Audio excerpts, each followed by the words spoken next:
নমস্কার বন্ধুরা, এই বাগানটিতে বেগুন চাষ করে লক্ষ্য করছি যা টাকার বেগুন বিক্রি করছি সমস্ত টাকা কীটনাশকের দোকান থেকে কীটনাশক কিনে আনতে হচ্ছে।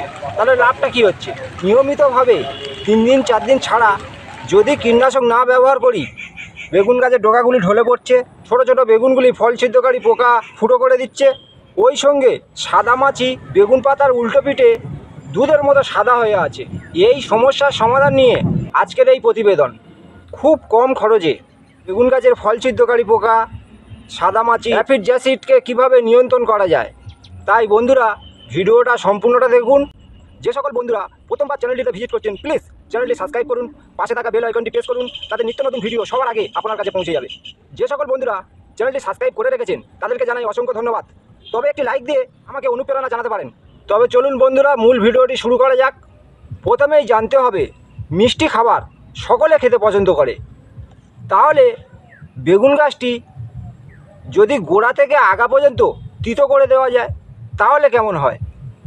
ফল ছিদ্রকারী পোকা, রস শোষণকারী যে কোনো কীট পোকামাকড় এর হাত থেকে নিশ্চয়ই আমরা রেহাই পাবো। যেহেতু বেগুন গাছটি তিতো, বেগুন চারা রোপণ করার সময় ফ্লোরারন 3G গাছের গোড়াতে 25 গ্রাম হারে ব্যবহার করুন। এই ফ্লোরারন 3G গাছের গোড়াতে প্রয়োগ করলে দীর্ঘদিন পর্যন্ত গাছের আগা থেকে গোড়া পর্যন্ত তিতো করে রাখবে। অতএব কীটনাশক আমাদের খুব কম ব্যবহার করতে হবে। তিতো হওয়ার কারণে অনেকটাই গাছকে রোগ পোকামাকড়ের হাত থেকে আমরা রেহাই দিতে পারবো। এবার কিছু কীটনাশকের কথা বলবো যেগুলি ব্যবহার করলে নিঃসন্দেহে রোগ পোকামাকড়ের হাত থেকে রেহাই পাবেন। রাসায়নিকভাবে বেগুন গাছের ডগা ও ফল ছিদ্রকারী পোকাকে নিয়ন্ত্রণ করতে ব্যবহার করুন ডেলিগেট ইনসেক্টিসাইড অথবা সিমোডিস ইনসেক্টিসাইড। 10 লিটার জলে 10 ml হারে মিশ্রণ তৈরি করে গাছে স্প্রে করুন। 2 থেকে 3 দিনের মধ্যে যদি ভালো রেজাল্ট না পান আপনারা আমার কমেন্ট বক্সে আপনাদের নিজের মতো করে গালাগালি করুন, আমি মাথা পেতে নেব। কারণ এটি আমি ব্যবহার করি, ভালো রেজাল্ট পেয়েছি, তাই আপনাদের কাছে আমি শেয়ার করছি। এবার আলোচনা করব সাদামাছিকে নিয়ন্ত্রণ করতে আমরা কি কি ইনসেক্টিসাইড ব্যবহার করব।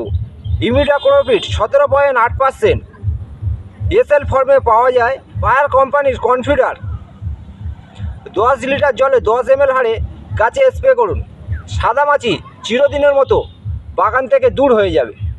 এছাড়া ব্যবহার করতে পারেন মোমেন্টো এনার্জি, এটি একটি ভালো কীটনাশক। 10 লিটার জলে 10 ml হারে স্প্রে করুন, ভালো রেজাল্ট পাবেন। এছাড়া টোকেন ইনসেক্টিসাইড 10 লিটার জলে 10 গ্রাম হারে ব্যবহার করুন, খুব ভালো রেজাল্ট পাবেন। এছাড়া ব্যবহার করুন ওসেন ইনসেক্টিসাইড 10 লিটার জলে 10 গ্রাম হারে ব্যবহার করুন। এতগুলি ইনসেক্টিসাইডের মধ্যে যে কোনো একটি ইনসেক্টিসাইড আপনারা ব্যবহার করুন, খুব ভালো রেজাল্ট পাবেন। আমি বলছি আপনাদেরকে। ভিডিওটি এখানেই শেষ করলাম। ভালো থাকুন, সুস্থ থাকুন এই কামনা করি। ধন্যবাদ।